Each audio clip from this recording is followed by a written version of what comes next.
A rough pack of bikers pulls a drowning mother German shepherd from a flooded ditch, thinking it's just a good deed, until a shadowy SUV shows up and a quiet shelter vet tech scans a microchip that ties the dog to a missing investigator.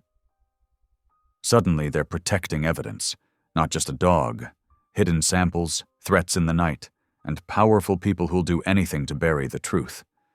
Who will pay with their freedom, or their life, if this truth comes out? The rain hammered against Rhett's helmet like angry fists as he led his crew down the dark highway. Lightning split the sky, briefly illuminating the empty road ahead. His headlight cut through sheets of water, barely reaching 20 feet in front of his Harley. The thunder that followed rattled his bones. Behind him, the rumble of his crew's bikes provided a steady counterpoint to nature's fury. 5 riders, all veterans of countless roads, all following his lead through this mess. They'd been caught out by the storm's sudden intensity, too far from shelter to do anything but push forward. Another flash lit up the night. This time Rhett caught something metallic gleaming off to the side. He raised his fist, the signal to slow down, and eased off the throttle. "There's something down there!" shouted Marcus, his second in command, voice barely carrying over the storm. Rhett pulled over, the rest of the crew following suit. Their boots splashed in growing puddles as they dismounted. He clicked on his heavy-duty flashlight, sweeping the beam toward the ditch. A white van lay tilted at a dangerous angle, its front end submerged in the flooding waters. But what made Rhett's heart skip was the sound, a high-pitched, desperate whining cutting through the storm's fury. "There's something alive in there," he said, already shrugging off his leather jacket. The rain immediately soaked through his t-shirt. "Boss, that water's rising fast," warned Joey, the youngest of their group. "Then we better move quick." Rhett handed his flashlight to Marcus. "Keep the beam steady." The muddy slope was treacherous. Rhett half slid down to the van, cold water immediately rising past his knees. The whining grew more frantic as he approached. Through the van's side window, he caught movement, a large shape thrashing in the rising water. The door was jammed, warped from whatever impact had sent the vehicle off the road. "Need a crowbar," he called up. Within moments, Tommy tossed one down. Rhett wedged it into the door's seam, muscles straining as he put his weight into it. The metal groaned, then gave with a sudden pop. Water gushed out as he yanked the door open. Inside, a German shepherd mother dog paddled frantically, trying to keep her head above the rising water. Her dark eyes locked onto Rhett's, filled with terror and exhaustion. "Easy, girl, easy," he murmured, reaching in slowly. "I've got you." The dog didn't fight as he got his arms around her, lifting her out. She was heavy, her fur matted and cold. Rhett could feel her trembling against his chest as he carefully made his way back up the slope. "Check for anyone else," he ordered, but his crew had already spread out, lights sweeping the area. The van appeared empty except for some scattered boxes and equipment. Under the shelter of a large oak, Rhett set the dog down gently. She stayed close to his legs, shivering. In the combined beams of their flashlights, he could see she was injured. A gash along her flank still slowly seeping blood. "There's that old garage about 3 miles back," said Marcus, draping his own jacket over the dog. "Pete usually keeps it open late." Rhett nodded, gently examining the brass tag hanging from the dog's collar. Through the rain-streaked metal, he could make out what looked like a microchip number, partially worn away. "Joey, you're the fastest rider.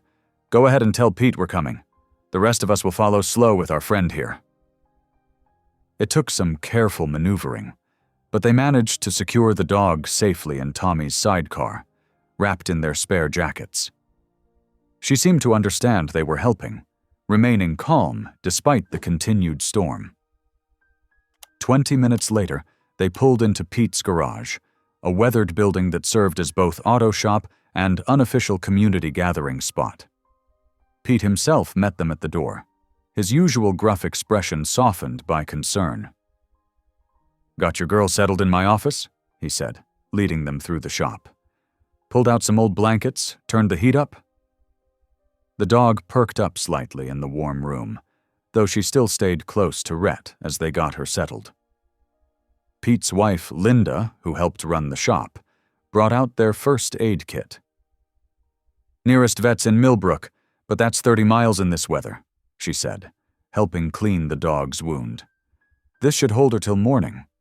Rhett watched the German Shepherd's eyes track their movements, alert but not aggressive. She was well trained, clearly someone's beloved pet. But something about that worn tag and the setup of that van nagged at his instincts, honed by years as a Marine MP. "Good deed for the night, boss," said Marcus, clapping him on the shoulder. "We can check with local shelters tomorrow, see if anyone's missing her." Rhett nodded, but his gut told him this was more than a simple lost dog case.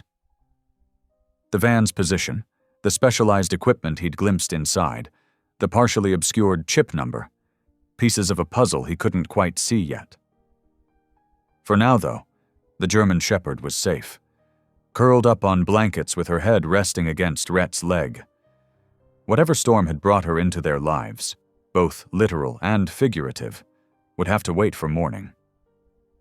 Rhett guided the German Shepherd through the county animal shelter's glass doors, her paws clicking steadily on the linoleum floor. Despite her ordeal, she walked tall, carrying herself with a quiet dignity that made him even more certain she was special. The front desk area smelled of antiseptic and pet food. A harried-looking receptionist barely glanced up from her computer. "Take a number, please. We're short-staffed today." "The dog needs medical attention," Rhett said firmly. "She was in an accident last night." That got her attention. The woman's eyes widened at the sight of the German Shepherd's still visible wound. "Oh, I'll get Lenora right away." Minutes later, a young woman in well-worn scrubs hurried out. Her chestnut hair was pulled back in a practical ponytail, and despite clear exhaustion in her eyes, she moved with purpose. "I'm Lenora Pike," she said, already kneeling to examine the dog. Her hands were gentle but confident as she checked vitals. "What happened to this beautiful girl?"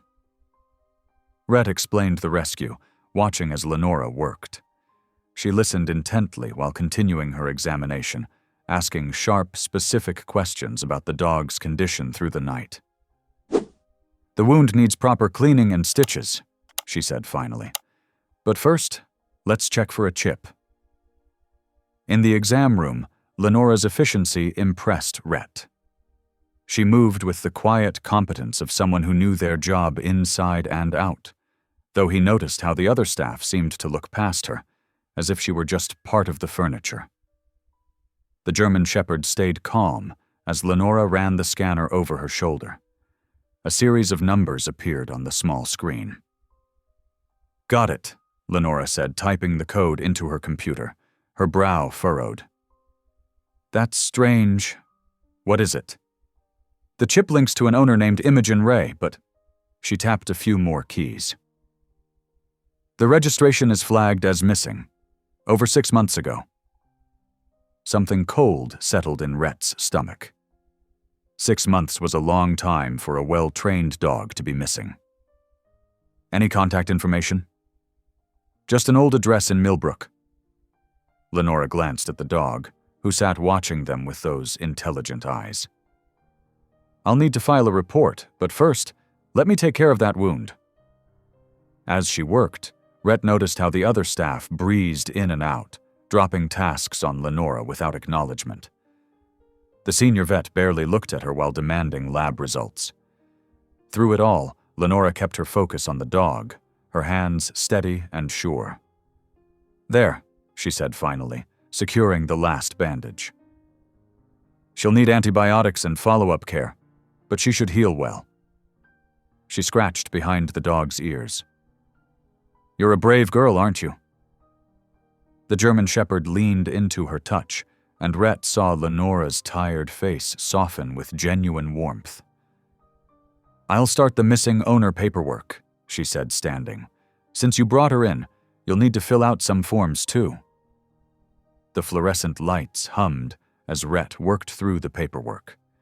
Evening shadows were stretching across the parking lot when he finally finished. Lenora had insisted on keeping the dog overnight for observation, though Rhett noticed how she'd made extra trips to check on her between her other duties. He was just heading to his bike when Lenora burst out of the side door, her face pale. There's a black SUV, she said in a low voice. It's been circling the lot for 20 minutes, no lights. Rhett casually turned, catching sight of the vehicle as it made another pass. The windows were tinted dark, hiding the occupants. Get inside, he said quietly.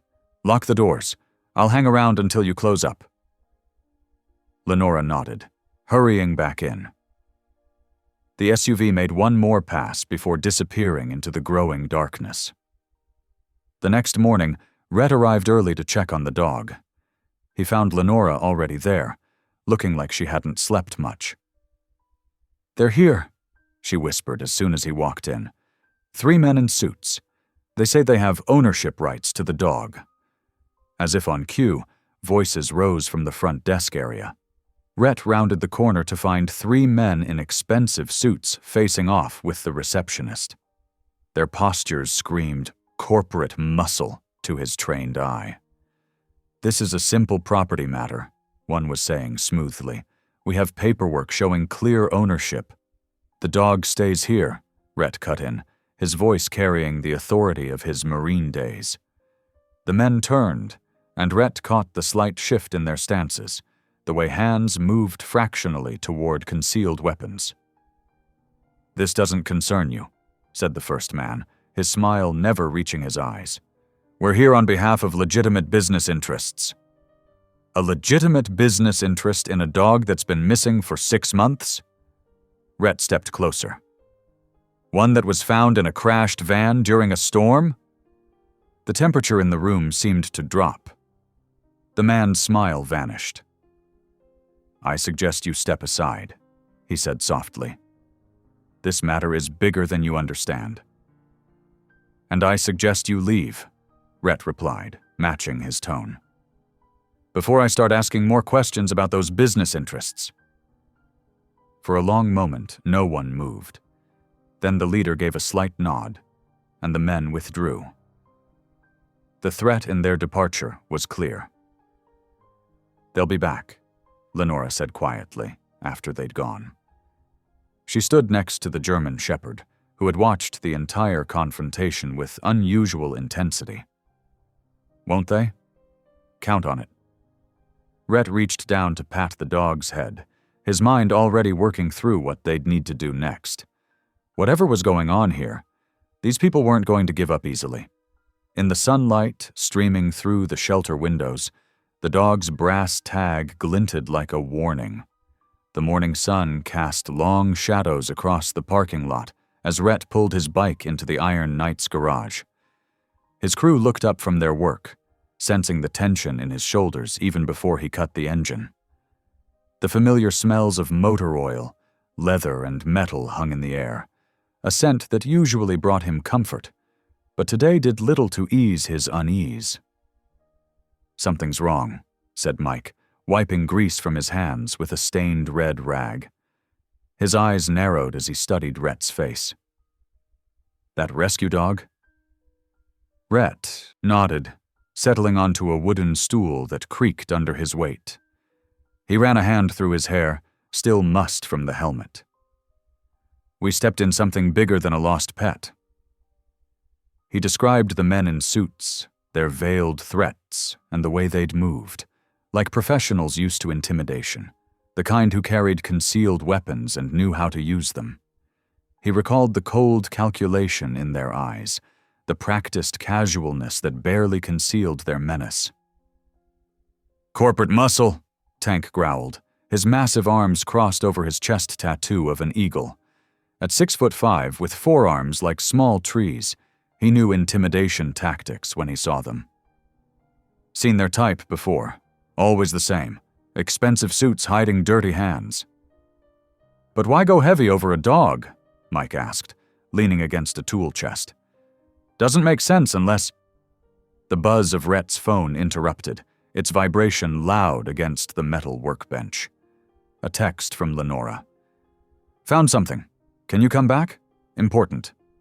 20 minutes later, Rhett walked into the shelter's back office, the antiseptic smell mixing with coffee and dog treats. Lenora sat at a cluttered desk covered with patient files and half-empty mugs, her computer screen casting a blue glow on her worried face. Dark circles under her eyes suggested she hadn't stopped researching since he'd left. The German Shepherd lay at her feet, watching them both with that eerie intelligence that had struck him from the beginning. Look at this, Lenora said, turning the monitor toward him. Her fingers trembled slightly with excitement or fear, possibly both. I dug deeper into the microchip registration. The owner, Imogen Ray, she was an environmental investigator. Not just any investigator, one with a reputation for being thorough and uncompromising.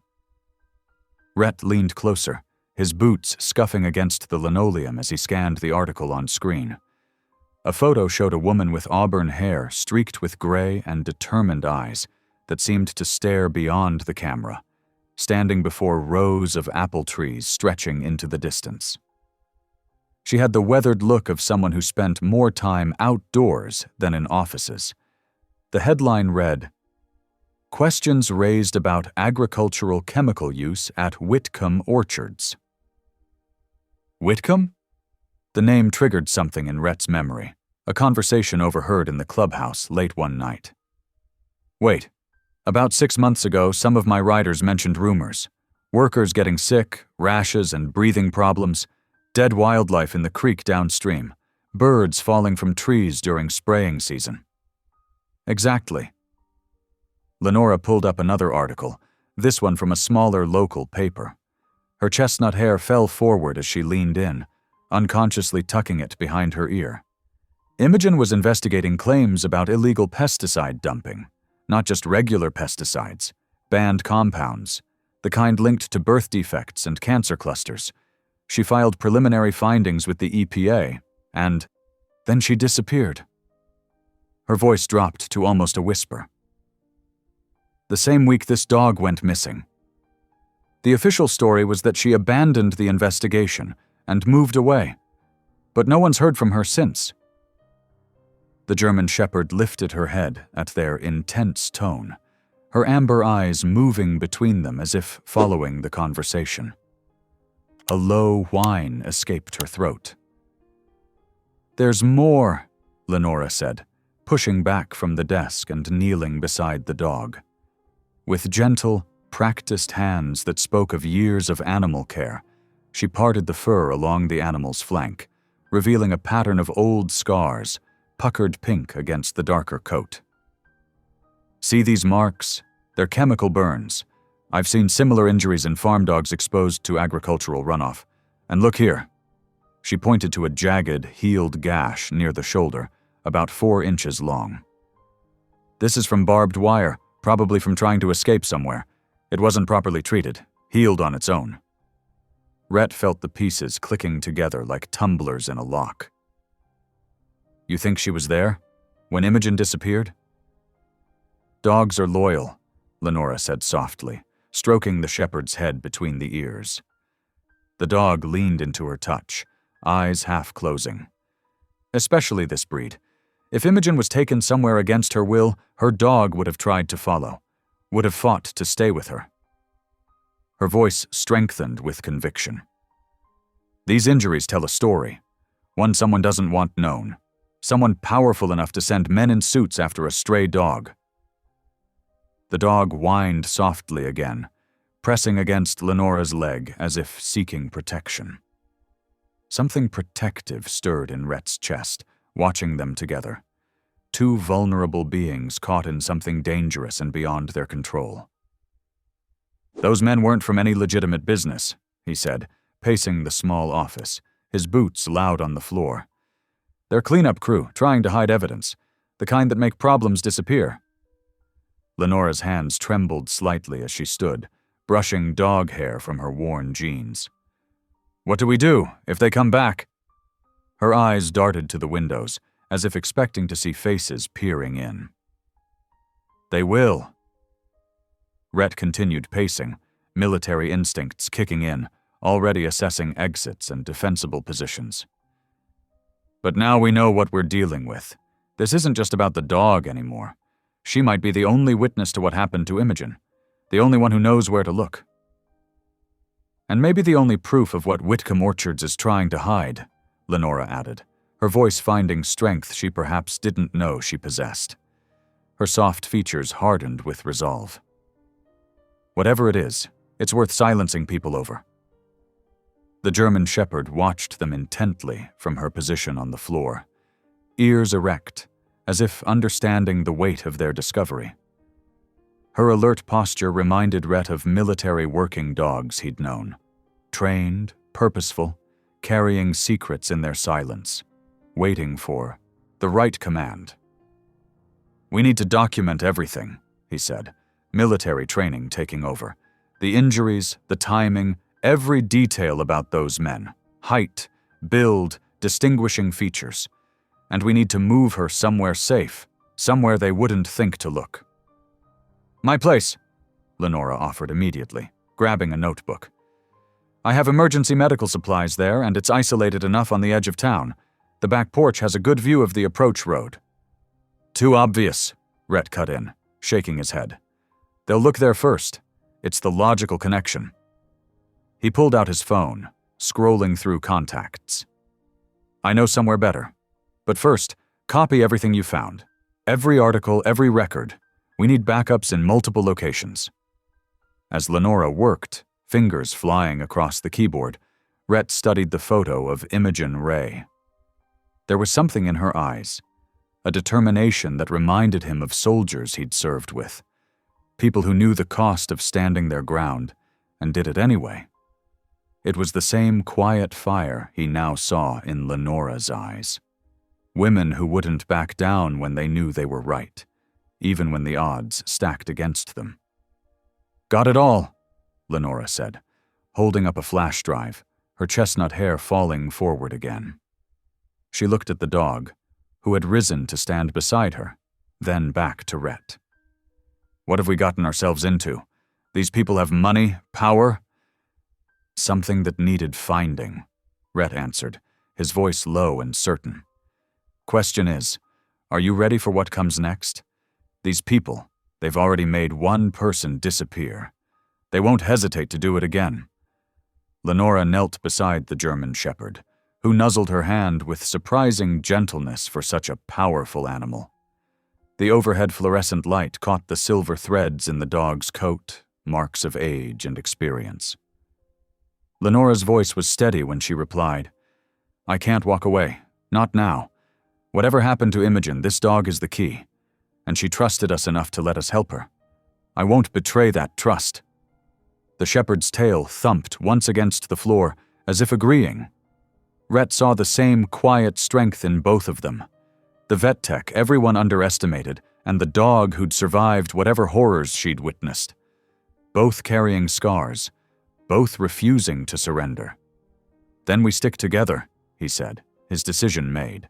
"My crew, your medical skills, and one very special dog with a story to tell.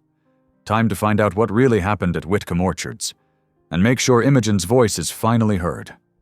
The afternoon sun cast long shadows across Rhett's garage as his crew gathered around a makeshift planning table, really just some plywood on sawhorses. Maps and printouts covered its surface, held down by coffee cups and tool parts. Harlow hunched over a laptop, his usual joking manner replaced by intense focus. "Got those delivery manifests Finn intercepted," he said, scratching his close-cropped hair. "They're calling them soil samples, but the handling requirements don't match up. These are hazmat protocols. Lenora leaned in, pointing to dates on the schedule. Look, these match exactly when workers reported getting sick, and here, she traced a route with her finger. This is where they found all those dead fish in Miller's Creek. The German Shepherd lay alert at their feet, watching each person who spoke. Rhett noticed how she stayed especially close to Lenora now, as if appointed as her guardian. Problem is, Finn said, running a hand through his graying beard, nobody local will talk. Whitcomb's got them all scared silent. He tossed a notepad onto the table. Hit 6 different spots today. Soon as I mentioned the orchard, they clammed up. Can't blame them, Harlow muttered. Whitcomb employs half the county, one way or another. Rhett studied the map, marking delivery points with red pins. We need to track these shipments. Find out where they're really going. He looked at his crew. Finn, Harlow, Marco, and Dev. Each nodded, understanding the risk they were taking on. I can help, Lenora said quietly. Everyone turned to her. I know these back roads from rescue calls, and I have medical credentials. Might get answers where bikers can't. Her voice was steady, but Rhett saw her hands trembling slightly. It's not safe, he started to say. Neither is letting them get away with this, she cut in. Whatever they did to Imogen... The dog's ears perked at the name. They're still doing it, still hurting people. Before Rhett could respond, Dev called from the window, Boss, that black SUV, it's back. They moved fast, killing lights and taking positions. Through gaps in the drawn blinds, they watched the vehicle cruise past, headlights off. Third time today, Marco growled. They followed Lenora from the shelter. Rhett's jaw tightened. That's it. Harlow, you and Dev tail them. Find out where they're based. Marco, get Lenora home. Take the long way. Make sure you're clean. No, Lenora said firmly. They know where I live, where I work. I'm not hiding. The German Shepherd pressed against her leg, and something in Rhett's chest tightened at their shared determination. She's right, Finn said. Better to keep her close. They're watching anyway. Might as well make it harder for them. Rhett nodded slowly. Fine, but we do this smart. He turned to Harlow. Set up surveillance on her place, the shelter, and the main routes. I want to know their patterns. Already on it. Harlow grinned, pulling out a tablet. Got some toys from my army days. Motion sensors, night vision, the works. The SUV passed by again, slower this time. That's it, Rhett growled. He grabbed his jacket. Finn, with me. Time to send a message. They roared out on their bikes, cutting through side streets to get ahead of the SUV. Rhett's mind cleared as it always did before action, focusing razor-sharp on the target. They emerged, onto the main road just as the black vehicle rounded the corner. Rhett gunned his engine, swerving directly into the SUV's path. Finn flanked it on the right. The vehicle jerked, trying to reverse, but Rhett stayed with it, forcing it toward the shoulder. In the headlights, he caught glimpses of the driver's face, young, scared despite his suit and sunglasses. The SUV's tires hit gravel. It fishtailed, then slid into a shallow ditch. Rhett brought his bike to a stop, gravel crunching under his boots as he approached the driver's window. The man inside reached for something, but Rhett's voice cut through the night. Try it, please. The hand withdrew empty. Tell your bosses, Rhett said, his voice deadly quiet, that we're not backing off. You touch the dog, the vet, or any of my people, you'll wish you hadn't. He held the man's gaze until the SUV's reverse lights came on. It backed carefully onto the road and drove away, a new dent in its pristine black paint. When they returned to the garage, Lenora was reviewing medical records on Harlow's laptop, the German Shepherd still at her side. She looked up as they entered. Everything okay? Yeah, Rhett said, sharing a look with Finn. Think they got the message, for now.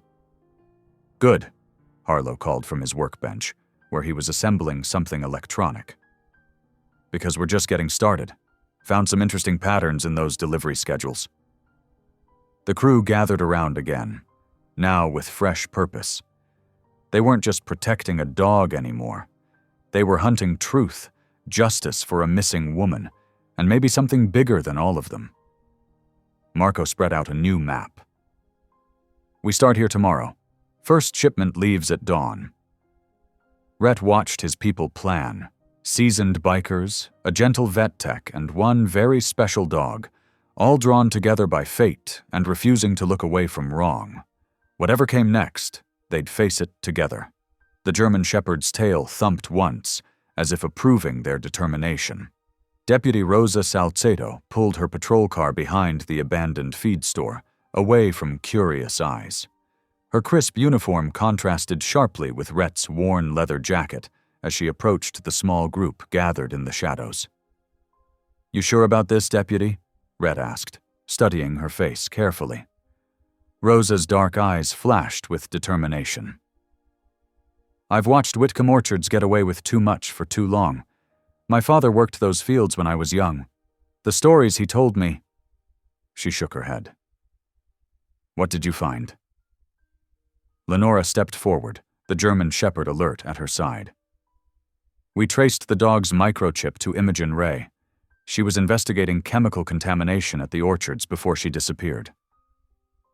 "Imogen Ray," Rosa repeated, her expression hardening. "That name came across my desk 8 months ago. Missing persons report that got buried faster than I've ever seen." She pulled out her department tablet, fingers flying across the screen. "Look at this. Every environmental violation report filed against Whitcomb in the past year. Gone. Completely wiped from the system." She showed them the empty search results. "But I remember reading them. Soil contamination, groundwater testing, worker illness clusters." Lenora felt her stomach twist. "They can just erase official reports?" "Money talks," Rhett said grimly. "How high up does this go, Deputy?" "High enough to scare people." Rosa's voice was bitter. "Half the county board owes favors to the Whitcombs. The sheriff plays golf with James Whitcomb every Sunday." Finn emerged from the shadows, carrying his surveillance gear. "Then we built our own evidence, started tracking their delivery schedules. Lot of late-night movement for an orchard." "Here's what we know," Rhett said, spreading a map across the hood of Rosa's car. 3 trucks leave the North Storage Facility every Tuesday and Thursday night. No manifests, no regular route. Rosa leaned in, studying the map. "That road leads to the old limestone quarry. Perfect place to dump chemicals without anyone noticing." "We need proof," Lenora insisted. "Something they can't bury or delete." Finn hefted his equipment bag. "That's where these come in. High-res cameras, motion sensors, night vision, military grade." He grinned. "Uncle Sam's retirement gift." "I can position my patrols to give you coverage," Rosa offered. "Keep other units away from your surveillance spots." The German Shepherd suddenly growled, her ears pricking forward. Everyone tensed, but it was just a raccoon scuttling past the building. "She's still traumatized," Lenora said softly, stroking the dog's head. "Whatever she witnessed with Imogen."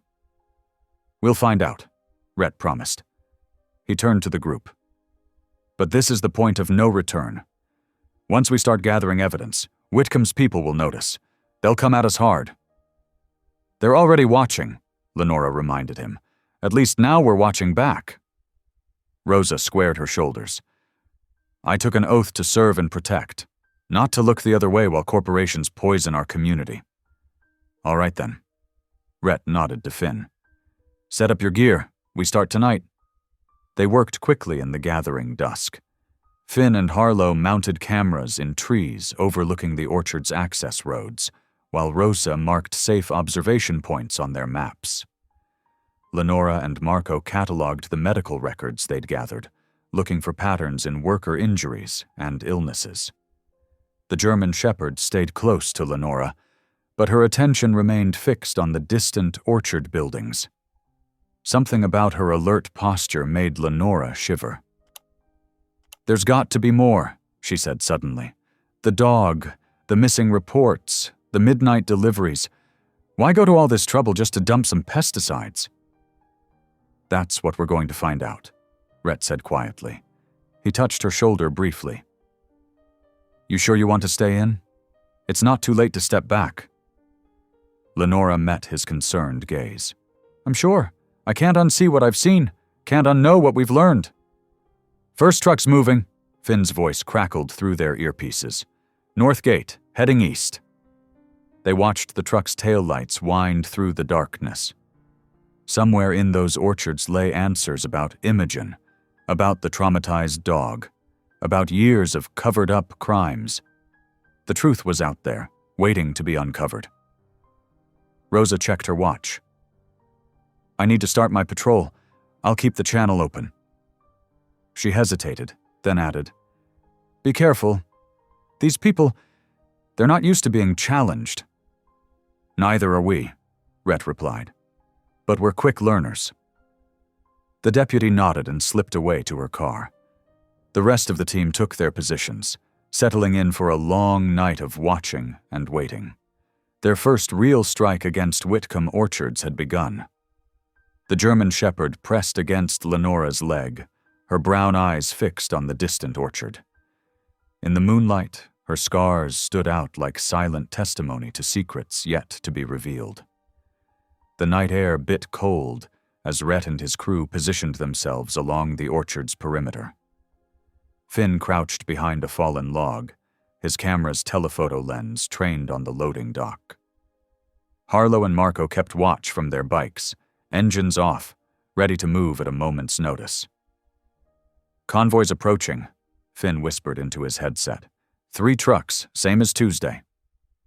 Through his binoculars, Rhett watched the trucks rumble past the main gates. Their headlights cut through the darkness, illuminating the no trespassing signs that dotted the fence line. The lead truck turned onto a narrow access road, heading toward a weathered outbuilding that sat apart from the main complex. "That building isn't on any of the property maps Rosa showed us," Lenora noted, her voice tense. The German Shepherd beside her remained perfectly still, but her ears were pricked forward, alert. "Got movement," Finn reported. 4 men unloading crates. Labels say agricultural-grade fertilizer, but the hazmat symbols tell a different story. The camera's quiet clicks punctuated the night as Finn documented everything. Through his lens, they could see workers in protective gear handling sealed containers with extreme care, far more caution than regular fertilizer would require. "Look at how they're dressed," Lenora whispered. "Those are chemical handling suits. For fertilizer?" Rhett's jaw tightened. "Get close-ups of those warning labels, Finn, and the truck numbers." For 2 hours, they watched the careful choreography of illegal disposal. Each crate was methodically transferred from the trucks to the outbuilding. Workers checked and rechecked seals on the containers, their movements betraying the dangerous nature of their cargo. "These aren't just pesticide runoff," Lenora realized. "The safety protocols, the isolation, they're handling something much worse." The last truck departed just before dawn. As the team prepared to leave, Finn's equipment picked up radio chatter. A security patrol was heading their way. "Time to go," Rhett ordered. They melted away into the pre-dawn shadows, taking with them the first hard evidence of Whitcomb's crimes. But their victory was short-lived. The next evening, Lenora was locking up the clinic when she noticed the silence. No crickets, no distant traffic, just dead quiet. The hairs on her neck stood up. Footsteps crunched on gravel behind her. Before she could turn, a man's voice spoke. "Miss Pike, we need to discuss your after-hours activities." She spun around. 2 men in dark suits blocked her path to her car. Behind them, a black SUV idled, its engine a low growl in the darkness. "I don't know what you're talking about," she said, her hand tightening on her keys. "Mr. Whitcomb, Caldwell Jr. sends his regards." The taller man stepped forward. "He's concerned about your recent interest in family business matters." "This is private property," Lenora said firmly, though her heart hammered. "You need to leave." The man smiled, but it didn't reach his eyes. "We will. After you understand that curiosity can be unhealthy." He reached for her arm. Lenora acted on instinct, swinging her heavy medical bag. It caught him in the face, sending him staggering. She ran, not toward her car. They'd expect that. But toward the back of the clinic. Shoes pounded the pavement behind her. A hand grabbed at her jacket, but she twisted free, vaulting over the low fence into the clinic's exercise yard. Her foot caught the top rail, sending her sprawling, but she scrambled up and kept running. Her lungs burned as she sprinted through the darkness. The yard connected to a drainage ditch that ran behind several businesses. If she could reach the main road. A car engine roared. Headlights swept the area. The SUV was trying to cut her off. Lenora dove into the drainage ditch, pressing herself against the concrete wall. The SUV's tires crunched to a stop above her. Car doors opened. "Find her," a new voice ordered, cultured, angry. "My uncle wants this situation contained." Caldwell Whitcomb Jr. She recognized his voice from local news interviews. The polished heir to the Orchard Empire, now directing thugs to terrorize her in the dark. Footsteps approached the ditch. Lenora held her breath, trying to make herself smaller in the shadows. A flashlight beam swept past, inches from her face. Then a familiar sound cut through the night. Motorcycles, multiple engines growing louder. "We've got company," one of the men called. "Looks like her biker friends." "Pull back," Caldwell ordered. "We've made our point." The SUV's engine revved, and tires squealed as it accelerated away. Moments later, Rhett's bike skidded to a stop at the edge of the ditch. "Lenora," his voice was tight with worry. "Here," she called, her voice shaking as the adrenaline began to fade. "I'm here." Rhett helped her climb out. His hands were gentle, but she could feel the tension radiating from him. The rest of the crew formed a protective circle, their bikes idling. "Did they hurt you?" Rhett asked, checking her for injuries. She shook her head. "Just scared me. Caldwell Whitcomb was with them." "They're escalating," Finn said grimly. "The surveillance must have rattled them." "Good." Rhett's voice was hard. "Means we're getting close to something they don't want found." Lenora brushed dirt from her clothes, her hands still trembling slightly. "We can't back down now. Not after this." "No," Rhett agreed. "But from now on, nobody works alone. We travel in pairs, maintain radio contact." He looked at each member of his crew. "This isn't just about protecting the dog anymore. They've made it personal." The team nodded, their faces set with new determination. What had started as a simple rescue had evolved into something far more crucial, a stand against corruption that had poisoned their community for too long. Later that night, the German Shepherd paced restlessly in Lenora's living room, her nails clicking against the hardwood floor. The storm outside had intensified, rain drumming against the windows while thunder rolled in the distance. The dog, they'd started calling her Hope, suddenly jerked her head up, growling at shadows. "Easy, girl," Lenora soothed, but the shepherd's agitation only grew. She pawed at her collar, whining. "Here, let me check that." Lenora reached for the worn leather collar, noticing it had loosened considerably. As she adjusted it, the dog lunged toward a sound outside, and the collar snapped in her hands. "Oh no," Lenora muttered, examining the break. But something caught her eye, an odd thickness in the collar's lining. She ran her fingers along the leather, feeling small, hard lumps beneath the surface. With trembling fingers, she found a nearly invisible seam and carefully pulled it apart. Her breath caught. Nestled inside were 5 tiny metallic capsules, each no bigger than her pinky nail, expertly sewn into hidden pockets. "Rhett," she called, her voice urgent. "You need to see this!" Rhett hurried in from the kitchen where he'd been keeping watch. "What is it?" "Look." Lenora held up one of the capsules. They were hidden inside her collar. "These aren't ordinary vials. They're laboratory sample containers." Rhett's expression darkened as understanding dawned. "Imogen," he said quietly. "She must have used the dog to smuggle evidence." Lenora's hands shook as she carefully laid out the capsules. "These are professional-grade containment vials. They're used for preserving volatile chemical samples." She looked up at Rhett, her eyes wide. "This is why they want the dog so badly.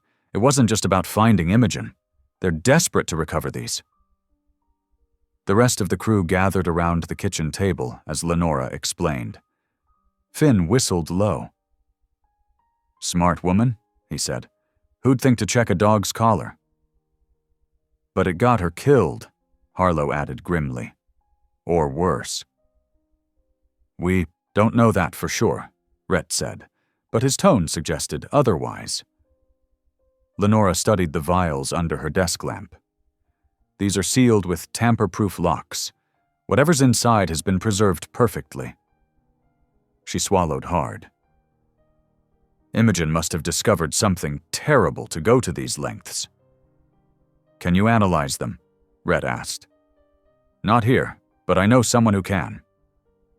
Lenora carefully wrapped the vials in cotton. "There's an independent lab in the next county.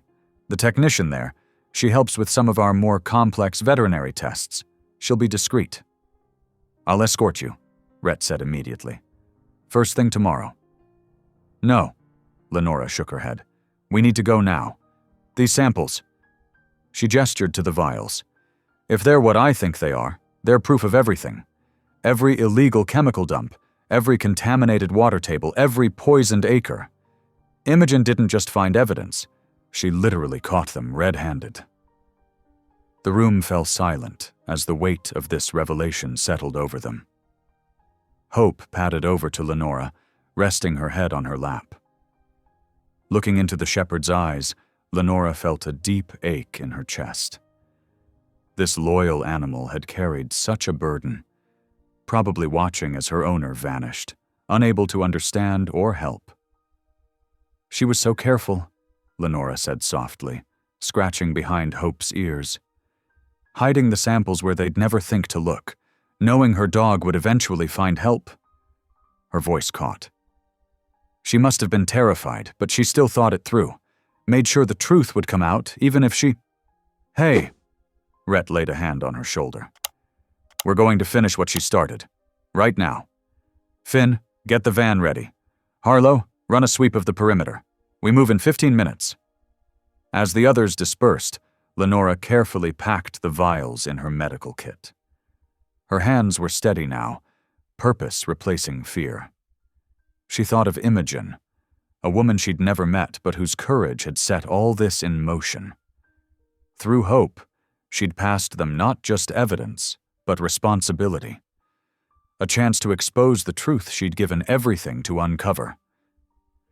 "We'll make it count," Lenora whispered to Hope, who watched her with those knowing eyes. "I promise." The storm continued to rage outside, but within Lenora's small house, a different kind of thunder was brewing. They had the missing piece now, proof that would shatter the Whitcomb family's carefully constructed facade. The only question was whether they could survive long enough to use it. Rhett returned with their gear. "Ready?" Lenora nodded, securing her medical kit. The vials inside felt like they were burning through the bag, tiny missiles of truth aimed straight at the heart of Whitcomb's empire. "Ready?" Hope pressed against her leg, a solid warmth in the tense atmosphere. The shepherd seemed to sense the gravity of the moment, her posture alert but calm. She was still carrying out her mission, Lenora realized, still protecting the evidence her owner had entrusted to her, still bringing truth to light. Thunder cracked overhead as they prepared to leave, nature's own drum roll for the confrontation to come. The samples were secure, the team was ready, and somewhere out in the darkness, justice waited to be served.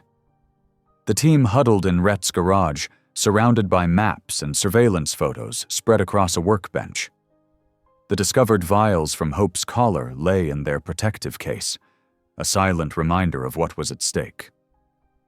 Rain drummed steadily on the metal roof, providing cover for their urgent conversation. Here's what we know. Rhett traced his finger along a satellite image of Whitcomb Orchards. The outbuilding where they store those mislabeled containers sits away from the main complex. 2 guards rotate shifts, more concerned with what goes out than what comes in. Lenora leaned forward, studying the layout. But if Whitcomb realizes we have these samples, won't they move everything? Or destroy it? Exactly why we need to act now, Rhett replied. His shoulder brushed against hers as he pointed to another building. Finn's surveillance showed they keep documentation in the office, shipping manifests, disposal records, everything that could prove they knew what they were dumping. Rosa stepped closer, her deputy's badge catching the overhead light. I tried reaching out to Sheriff Matthews again. He shut me down before I could even mention Whitcomb. She shook her head in disgust. Said something about respecting local business interests. No surprise there, Harlow muttered from his position by the door. Whole department's been in Whitcomb's pocket for years. Lenora wrapped her arms around herself, feeling the weight of what they were considering. So we're really talking about breaking and entering, taking files? She looked at Rosa. You could lose your badge.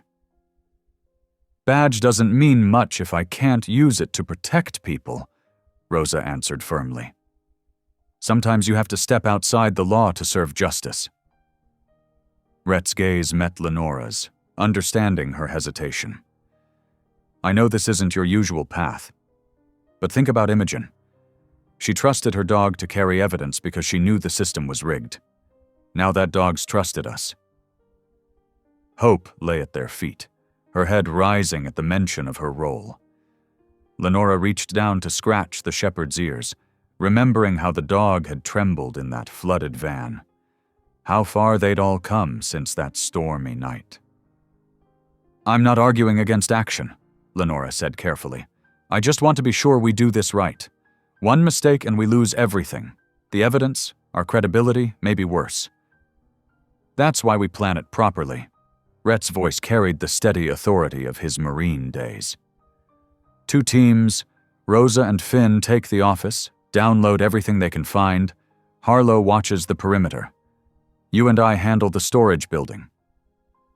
Why me? Lenora asked, surprised. Because you can identify chemical signatures, storage protocols. We need to know what we're grabbing. His expression softened slightly. And because I trust your judgment. The words hung between them, charged with something neither was ready to name. Lenora felt her cheeks warm and quickly looked back at the maps. The night shift changes guards at 11, Rosa noted, professional focus breaking the moment. That's our window. I can loop the security cameras for 20 minutes, maybe 30. What about dogs? Lenora asked. They must have patrol dogs. Rhett smiled. Already handled. Finn's been leaving meat laced with mild sedatives around the fence line for 3 nights. Nothing harmful, just enough to keep them sleepy. You've really thought this through, Lenora said, impressed despite her concerns. Had to. This is our one shot. Rhett squared his shoulders. Once we move, Whitcomb will know we're coming for him. Everything gets locked down or destroyed. Thunder rolled outside, as if emphasizing his words. Lenora studied the faces around her. Rosa's determined focus, Finn's quiet confidence, Harlow's watchful readiness. These people had become more than allies. They were partners now, bound by purpose and trust. "We'll need disguises," she said finally. "Workers' uniforms, maybe? And we should bring Hope." "The dog?" Rosa asked. "Why?" "She knows the place. She'll sense anyone coming before we do. And—" Lenora stroked Hope's head. "She deserves to help finish what Imogen started." Rhett nodded slowly. "Agreed. We'll gear up here, move out at 10:30. Dark clothes, gloves, radio silence except for emergencies." He looked at each person in turn. "Last chance to back out. No one will think less of you." No one moved. The commitment in the room was palpable, a shared understanding that they'd crossed a line from which there was no return. Their own safety, careers, and freedom were now on the line, all for the sake of justice that the system had failed to provide. "Right then," Rhett said quietly. "Let's get ready." They broke into tasks with practiced efficiency. Finn checked their communication devices while Harlow gathered dark clothing and tools. Rosa studied the security protocols she'd obtained, memorizing patrol patterns. Through it all, Lenora felt a curious calm settle over her. The moral uncertainty remained, but it was overshadowed by conviction. As she packed a small medical kit, just in case, Rhett approached her workbench. "Having second thoughts?" "No," she answered honestly. "Just thinking about choices. A month ago, I was worried about keeping the shelter's budget balanced. Now I'm planning a heist." "Life takes strange turns." He leaned against the bench. "Sometimes the right path isn't the easy one." "Is that what you learned in the Marines?" "Learned it long before that." His eyes held memories he rarely shared.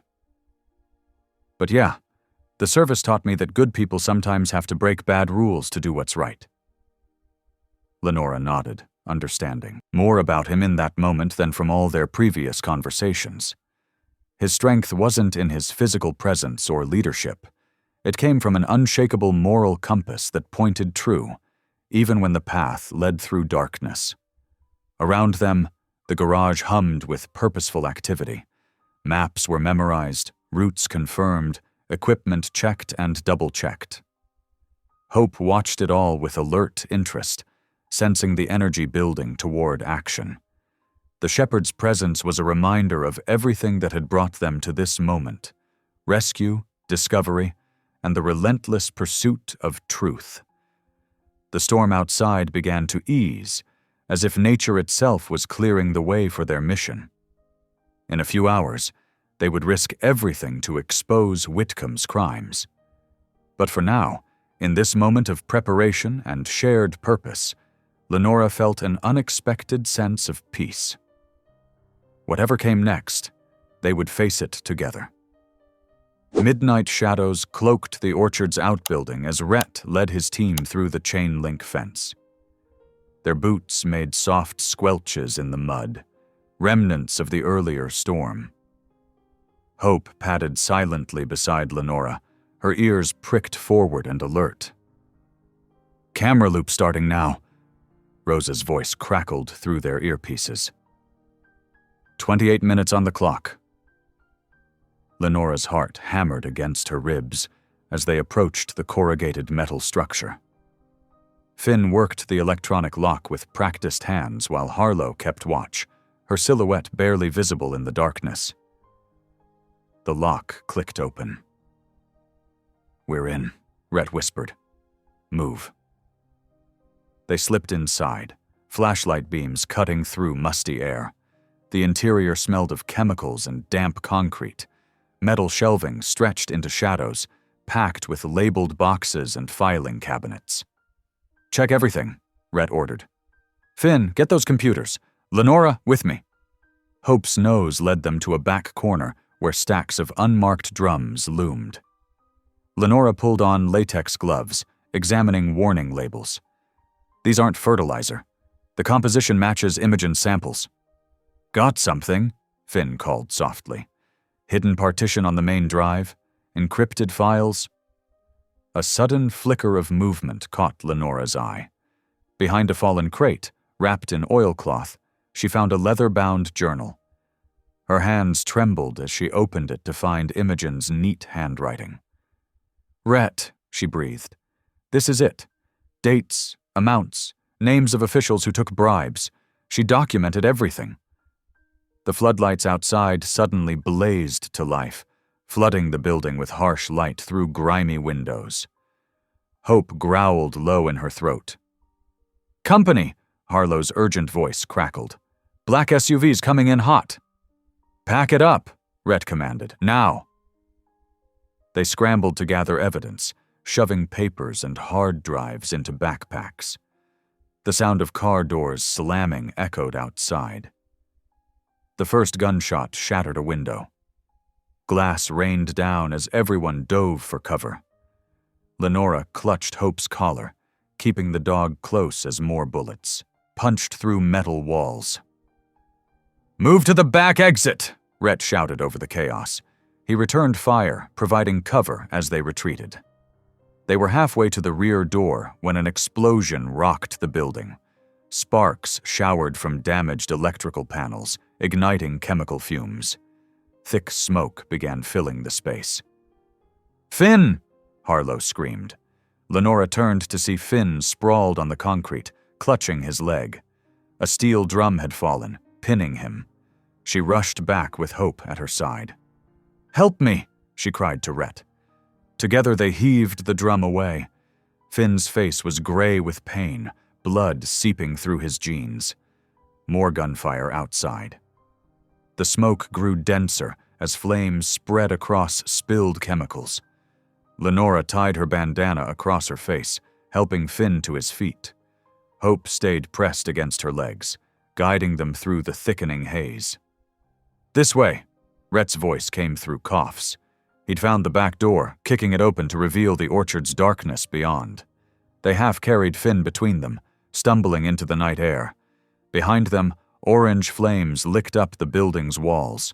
The shooting had stopped, replaced by shouts and the wail of approaching sirens. "Split up," Rhett ordered. "Meet at the safe house. Go." Lenora helped Harlow get Finn onto her motorcycle. Her own bike roared to life, Hope settling into the custom carrier they'd fitted. As they peeled away into the darkness, she caught a glimpse of Caldwell Whitcomb Jr. in the floodlights, his face twisted with rage as he watched their escape. They took separate routes through back roads, hearts pounding with leftover adrenaline. When Lenora finally pulled into the abandoned gas station they'd chosen as their rally point, her hands were shaking so badly she could barely kill the engine. Inside, the others arrived one by one.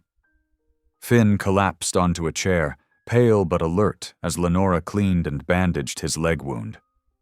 "Just a graze," he insisted through gritted teeth. "Got lucky." "We all got lucky," Rhett said grimly. He dumped their salvaged evidence onto a table, the journal, hard drives, and handful of documents they'd managed to grab before the ambush. Not everything they'd hoped for, but enough to matter. Hope circled the group, checking each person as if taking inventory of her pack. The shepherd finally settled beside Lenora, resting her head on her lap. In the dog's dark eyes, Lenora saw a reflection of their shared exhaustion and determination. "What now?" Harlow asked, pressing an ice pack to her bruised shoulder. "Now we take this public," Rhett said. "All of it. No more hiding, no more games." He met Lenora's gaze across the room. "We finish what Imogen started." Lenora nodded, one hand buried in Hope's fur, while the other clutched Imogen's journal. They were battered and shaken, but they had survived. And more importantly, they had proof. The real fight was just beginning. The abandoned gas station's back room smelled of dust and motor oil.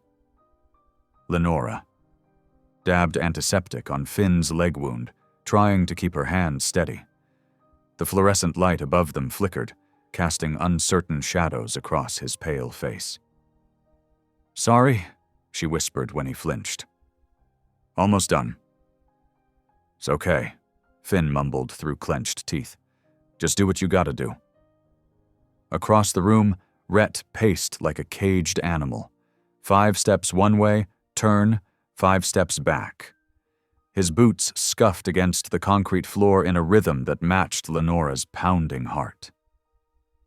Every few minutes, he'd check his phone, then stuff it back in his pocket with a frustrated grunt. Haven lay close to Finn's chair, her amber eyes tracking every movement. The shepherd hadn't left their side since the raid, as if determined to guard her wounded pack member. "This is on me," Rhett suddenly burst out, making everyone jump. "I should have known they'd be waiting. Should have had better intel, better backup." "Stop it," Harlow cut in from where she sat, nursing her bruised shoulder. "We all knew the risks. Nobody forced us into this." But Rhett shook his head, running his hands through his hair. "I'm responsible for this crew, for all of you. And now Finn's hurt, we're scattered." The door creaked open, making them all tense. But it was just Rosa, her uniform wrinkled like she'd been wearing it for days. The look on her face made Lenora's stomach drop. "It's bad," Rosa said without preamble. "They're calling it eco-terrorism, claiming you deliberately set fire to destroy agricultural property." She pulled out her phone, showing them news headlines. "Whitcomb's already given 3 interviews painting himself as the victim of radical environmental extremists." "That's insane," Lenora protested. "They shot at us. They're the ones who—" "Doesn't matter," Rosa cut her off. "They control the narrative. Sheriff's already issued warrants for everyone identified at the scene. They're calling you armed and dangerous." Silence fell heavy as lead. Lenora's hands trembled as she finished bandaging Finn's leg.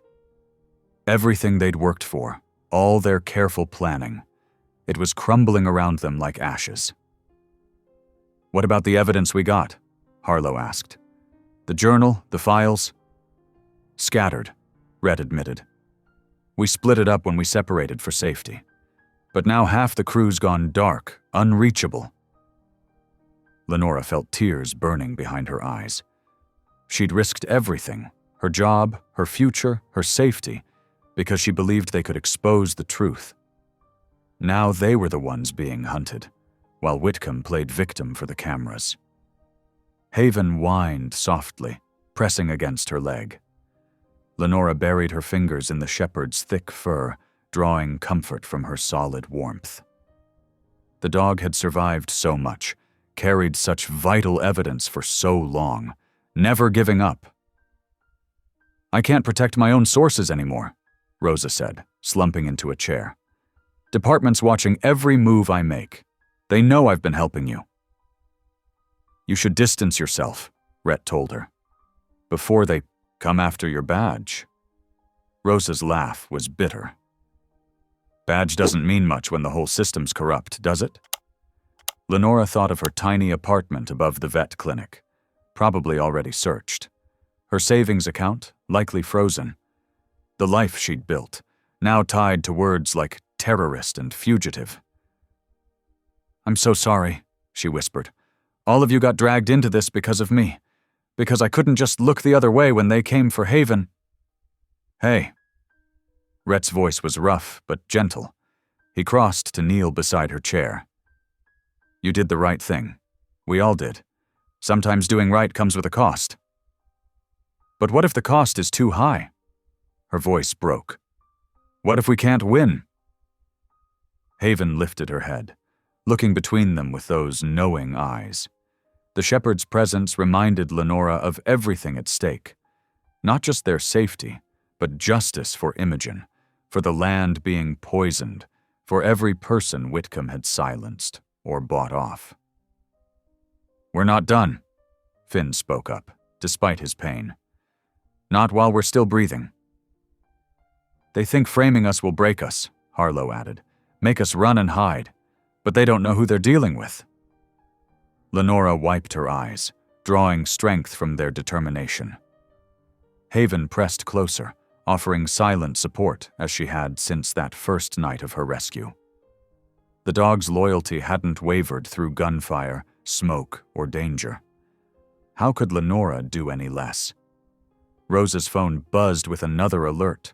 More news coverage, more lies being spread. But instead of despair, Lenora felt something harder crystallize in her chest. They'd known the system was corrupt. That's why they'd chosen to act outside it. Now that same system was bearing down on them with its full weight. The fluorescent light flickered again, casting their tired faces in harsh relief. They were wounded, scattered, branded as criminals. But they weren't broken. Not yet. Lenora stroked Haven's ears, her mind racing despite their exhaustion. Something about the dog's steady presence helped her think clearer, like pieces falling into place. "Wait," she said suddenly, sitting up straighter. "We're looking at this all wrong." The others turned to her, confusion on their tired faces. "Whitcomb's using the media against us because we're in the shadows. He's painting us as terrorists because we're not there to tell our side." Her voice grew stronger with each word. "So what if we step into the light instead?" "What do you mean?" Rhett asked, brows furrowed. "I mean we stop running, stop hiding." Lenora stood up, energy coursing through her veins. "Next week is Whitcomb's big fundraiser at the country club. Every local reporter will be there. What if we bring everything, all our evidence, all our proof, right to their doorstep?" "That's suicide," Harlow protested. "We'd be arrested on sight." "Not if we do it right." Lenora started pacing, her mind working faster. "Rosa, you said the warrants are still processing, right? That buys us time. And I know someone. Caroline Chen from the Bay Area Tribune. She's done exposés on corporate corruption before. If we get everything to her first, arrange a public confrontation." "The press would have to cover both sides," Rosa caught on, straightening. "And with a major paper involved, the department couldn't just sweep it under the rug." Rhett stood slowly, his expression thoughtful. "It's risky. But you're right. Staying in the shadows isn't working. They're using our silence against us." "I can start the warrant paperwork," Rosa added. "Create some procedural delays. Buy us a few more days." "We'd need to gather everything," Finn said from his makeshift bed. "All the scattered evidence, every piece of documentation. Get it organized, verified." "And we'd only get one shot," Rhett warned, looking at Lenora. "If this fails..." "I know." She met his gaze steadily. "But we're already accused of the worst. At least this way we fight on our terms." Haven padded over to Rhett, pressing against his leg like she was lending support to the plan. His hand dropped automatically to scratch behind her ears, and Lenora felt a surge of warmth watching them. This tough biker and this loyal shepherd, both protectors at heart. "Okay," he said finally.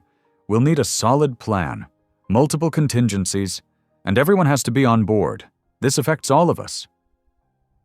They spent the next hour outlining strategy, energy returning as they found purpose again. Rosa would work the legal angles, while Harlow reached out to their scattered crew. Finn, though injured, could coordinate their digital evidence from safety. "I'll contact Caroline," Lenora said, "but we should meet her somewhere public first, show her enough proof to get her invested." "I'll go with you," Rhett said immediately. When she started to protest, he added softly, "We stick together now. No lone wolves." Their eyes held for a moment, and Lenora felt that familiar flutter in her chest, the one she'd been trying to ignore since this all began. There was something about his quiet strength, the way he carried responsibility without letting it harden him. "Speaking of wolves," Rosa said, breaking the moment, "we need to keep Haven safe. She's still our key witness, in a way." "She stays with me," Lenora and Rhett said simultaneously, then shared a surprised look. "The shepherd chooses her pack," Harlow observed with a slight smile, "and she chose both of you." Haven's tail thumped against the floor, as if agreeing. She'd been through so much, abandoned in that flooded van, carrying Imogen's evidence, surviving the raid. Yet here she was, still standing guard, still trusting them to make things right. "We should rest," Rosa said, checking her watch. "I need to be back at the station before shift change. Start working those warrant delays." As the others settled in for what sleep they could get, Lenora found herself too wired to rest. She slipped outside to the small back porch, breathing in the cool, night air. Haven followed, ever watchful. Footsteps behind her made her tense, but it was just Rhett. He joined her at the railing, their shoulders almost touching. "You know," he said quietly, "when we found Haven that night, I thought we were just saving a dog. Didn't expect it to turn into—" He gestured vaguely at everything their lives had become. "Do you regret it?" Lenora asked, studying his profile in the darkness. "No." The answer came without hesitation. "Some things are worth fighting for, worth risking everything for." His hand found hers on the railing, rough fingers closing gently over hers. The touch sent warmth spreading through her chest, steady and grounding like Haven's presence at their feet. "We're going to win," she said softly, surprising herself with her certainty. "Not because we're stronger or because we have better weapons, but because we're fighting for the truth, and the truth has a way of coming to light." Rhett's thumb traced small circles on her hand, and for a moment they just stood there in comfortable silence. Haven leaned against their legs, completing their small circle of trust and determination. The night stretched quiet around them, but it wasn't the heavy silence of defeat anymore. It was the calm before dawn, full of possibility and purpose. Tomorrow they would begin gathering their scattered allies, building their case, preparing for one final stand in the light. For now, though, they allowed themselves this moment of peace. 3 unlikely guardians of truth, watching the stars wheel overhead, drawing strength from each other's presence. The Whitcomb Family Foundation's annual fundraiser sparkled with wealth and pretense. Crystal chandeliers cast golden light across the hotel ballroom, while waiters wove between clusters of the county's elite, bearing silver trays of champagne. Caldwell Whitcomb Jr. stood at the podium, his silk tie perfectly knotted, his smile practiced and hollow. "For 3 generations, our family has been stewards of this land," he proclaimed. "Our commitment to sustainable agriculture and environmental protection runs as deep as our roots in this soil." Lenora, watching from the service entrance, felt her stomach turn. She wore a borrowed black dress, her hair swept up to match the other servers. Across the room, Rhett blended surprisingly well in a dark suit, positioning himself near the main doors. Haven sat quietly at her side, freshly groomed but alert. "The broadcast feed is ready," Finn's voice crackled through their earpieces. "Caroline's team is standing by." "Rosa?" Rhett's whisper came back. "In position. Package secured." Lenora's heart pounded as Whitcomb continued his speech. "This year's initiative focuses on water quality protection." The massive screens flanking the stage flickered. Whitcomb's voice faltered as they cut from his campaign logos to stark footage of nighttime chemical dumps. The elegant crowd murmured. "What you're seeing," Caroline's voice cut through the speakers, "is systematic toxic waste disposal at Whitcomb Orchards, documented over 6 months by environmental investigator Imogen Ray." Whitcomb's face drained of color. He gestured frantically to his security team, but the technical controls were locked down tight, courtesy of Finn's skills. The screen split to show Imogen's journal entries, chemical analysis reports, and surveillance footage from the raid. "These substances have poisoned groundwater across 3 counties," Caroline continued. "When Ms. Ray attempted to report these violations, she disappeared under suspicious circumstances." "This is absurd," Whitcomb sputtered into the microphone. "These allegations are completely—" "Are they?" Lenora stepped forward, Haven moving smoothly beside her. The dog's presence drew every eye in the room. "This is Haven, Imogen Ray's dog. She carried evidence of your crimes in her collar for months after you tried to dispose of them both." Security guards started forward, but Rhett was there, his quiet strength making them hesitate. The crowd parted around them, phones raised to capture every moment. "You're those eco-terrorists," Whitcomb accused, pointing wildly. "They destroyed private property, attacked our facilities." "Actually," a new voice rang out, "they were retrieving evidence of your attempted murder." The crowd gasped as Imogen Ray herself walked through the main doors, Rosa flanking her protectively. She was thinner than her photos, with new lines around her eyes, but her stride was steady and sure. Haven's tail began to wag. She whined once, softly, but held her position at Lenora's side like the professional she'd been trained to be. "Hello, Caldwell," Imogen said coolly. "Your basement bunker was comfortable enough, but I thought it was time to rejoin society." The screens now showed footage from her rescue, Rosa leading a tactical team through an underground room beneath Whitcomb's private hunting lodge. Time-stamped security footage showed Whitcomb himself visiting the bunker regularly. "You kept her prisoner," someone in the crowd whispered. The murmurs grew louder, more hostile. Whitcomb's composed mask shattered completely. "You can't prove any of this. I'll have you all arrested for..." "For what?" Rosa stepped forward, badge displayed. "We have warrants for every piece of evidence, signed confessions from your security team, and a very interesting paper trail of bribes paid to certain officials who are currently being arrested themselves." Police officers began moving through the crowd. Not Whitcomb's paid allies this time, but state police and federal agents. The weight of authority had finally shifted. "Your father built something meaningful here," Imogen said, her voice carrying clearly through the stunned silence. "But you poisoned it with greed, just like you poisoned the land, and now everyone knows." Whitcomb lunged for her, face contorted with rage. But Haven was faster. She bounded forward with a warning growl, placing herself between them. She didn't attack, didn't bare her teeth. She simply stood her ground, everything about her posture saying, "Enough."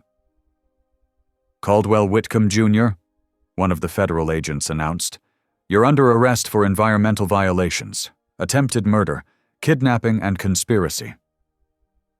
As they led him away in handcuffs, his designer suit wrinkled and his perfect tie askew, the screens continued displaying evidence of his crimes. The crowd that had come to celebrate his philanthropy watched in horror as years of corruption unraveled before their eyes. Lenora felt Rhett's hand slip into hers, warm and steady.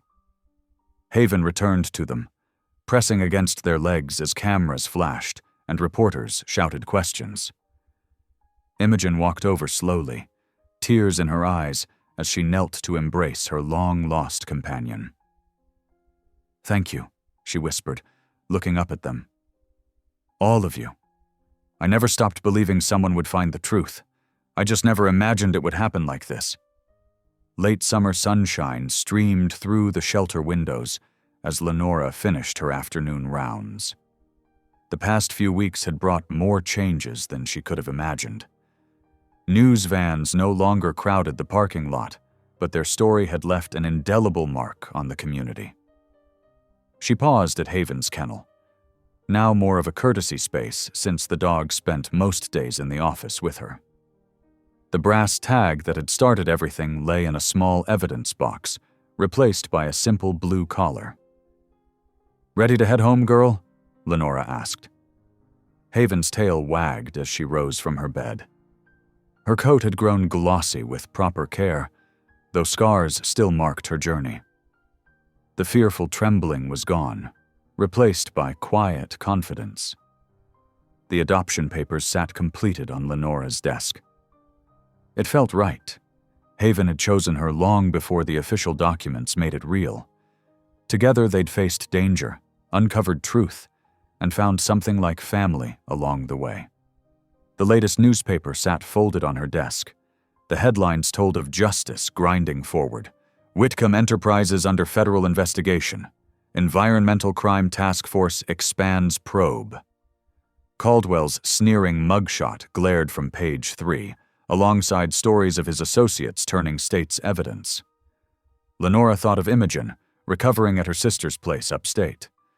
The investigator had stopped by last week, spending hours with Haven and sharing details of their original work together. There were still dark circles under her eyes, but healing had begun. The familiar rumble of a motorcycle drew Haven's attention. Her ears perked up as Rhett's bootsteps approached the back door, the one he'd once guarded during those tense days of hiding. "Afternoon," he said, filling the doorway with his solid presence. His leather jacket was dusty from the road, but his eyes were warm. "Hey," Lenora replied, feeling the same flutter she always did when he appeared.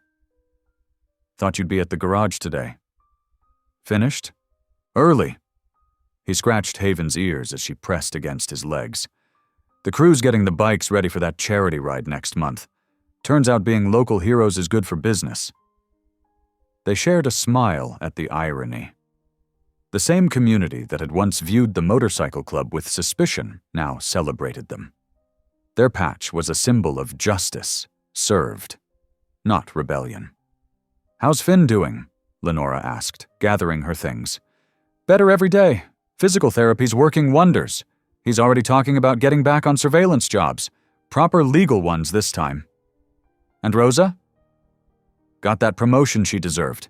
The new sheriff's making her head of environmental enforcement. Guess taking down corruption has its rewards." Lenora nodded, remembering how the young deputy had risked everything to help them. So many lives transformed by choosing right over easy. "Actually," Rhett said, reaching into his jacket pocket. "Had something for Haven." He pulled out a small wooden tag, expertly carved and polished smooth. The letters spelled out "Haven Home" in flowing script, with tiny flowers etched around the edges. "Harlow made it," he explained. "Said every dog needs a proper name tag, especially one that helped save the county."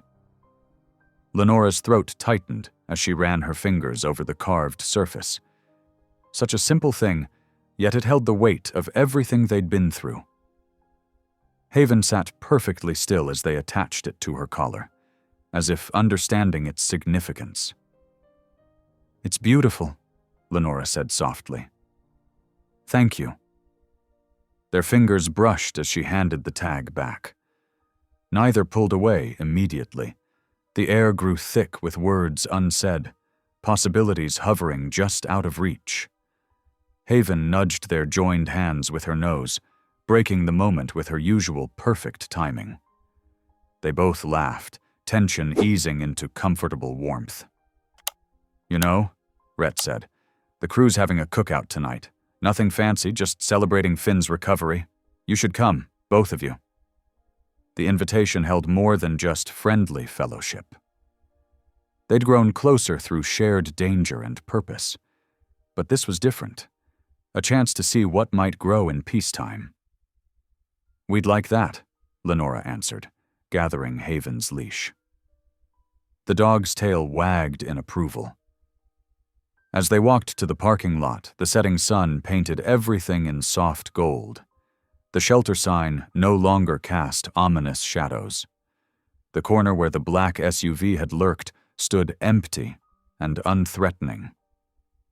"Sometimes I can hardly believe it all happened," Lenora admitted, watching Haven trot happily between them. "Know what you mean," Rhett agreed.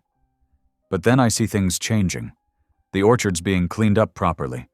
People are talking about environmental protection like it matters. Even the old-timers who used to look the other way are speaking up." "And Haven?" Lenora smiled down at the dog. "She's living proof that doing the right thing matters, even when it's dangerous. Especially then." Haven carried herself with quiet dignity, her new tag catching the light. She'd come so far from that stormy night when Rhett pulled her from the wreck. They all had. The wooden tag swayed gently as Haven walked, a simple marker of belonging, of home found through courage and truth. Sometimes the biggest victories came wrapped in the smallest packages, carved with care and offered in love. Looking at Rhett's profile in the sunset light, Lenora felt a deep sense of rightness settle over her. Whatever came next, they'd face it together. The former outsider, the gentle healer, and the brave dog who brought them all home.